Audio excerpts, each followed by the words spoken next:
Bonjour à tous, je suis Martin Cahouette, titulaire de la chaire Autodétermination et Handicap. La période du COVID-19 qu'on vit actuellement pose des défis majeurs pour les personnes qui ont une déficience intellectuelle. Donc, j'avais le goût aujourd'hui de vous proposer quelques stratégies d'intervention pour accompagner les personnes tout en tenant compte de leur autodétermination.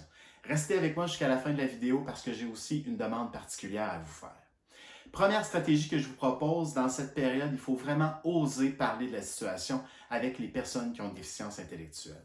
Il est inutile, en fait, de tenter d'éviter le sujet ou de tenter de camoufler la situation. Les changements sont tels que nécessairement les personnes perçoivent ces changements-là et si on ne leur donne pas accès à l'information, bien, on va créer davantage de stress, de tension puis de difficultés.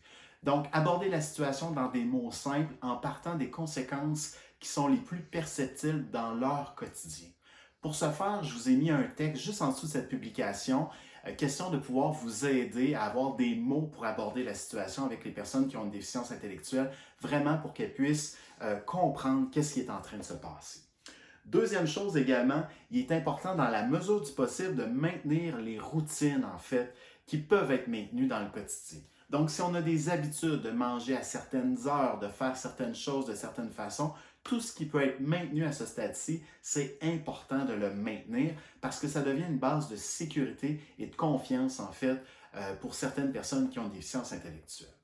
Troisième élément, quand on ne peut pas maintenir certaines routines, il est important de créer de nouvelles routines également qui vont permettre aux personnes, en fait, de sentir que malgré les changements, il y a des nouvelles habitudes qui sont en train de s'installer. Puis encore une fois, ça va venir renforcer la confiance. Ici au Québec, par exemple, à 20h30 tous les soirs, on clignote les lumières pour manifester que chacun chez soi, on n'est pas seul, on est en solidarité, on est en lien.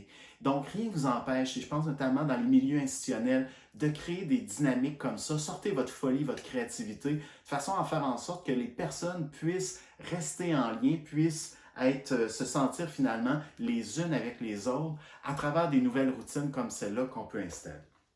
Quatrième élément, très important sur le plan de l'autodétermination, faites en sorte que les personnes puissent être actives dans la situation. C'est-à-dire que c'est difficile d'être confiné parce qu'on se sent passif, on se sent impuissant, on sent qu'on ne peut pas agir. Qu'est-ce que la personne peut faire? Quelle est la contribution qu'elle peut avoir dans la situation?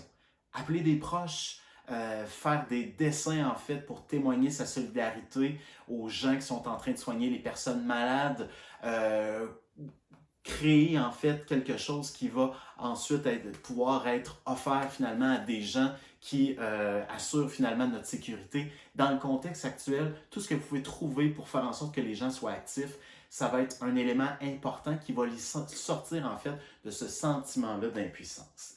Cinquième élément, maintenez la communication ouverte. Qu'est-ce que ça veut dire concrètement? On attend tous quotidiennement les discours de nos autorités pour savoir l'état de la situation. Les personnes ont besoin d'être informées aussi quotidiennement des transformations en cours, de l'état de la situation, pour qu'elles puissent être en mesure, elles aussi, d'avoir accès à l'information. De cette façon-là, vous allez être en mesure de repérer les préoccupations, mais également de faire en sorte que les personnes puissent s'exprimer sur la situation actuelle qu'elles vivent. Enfin, ma demande, ma proposition, en fait, je sais que vous avez des trésors d'imagination en ce moment pour relever ce défi-là qui est d'accompagner les personnes qui ont une déficience intellectuelle dans ce contexte actuel.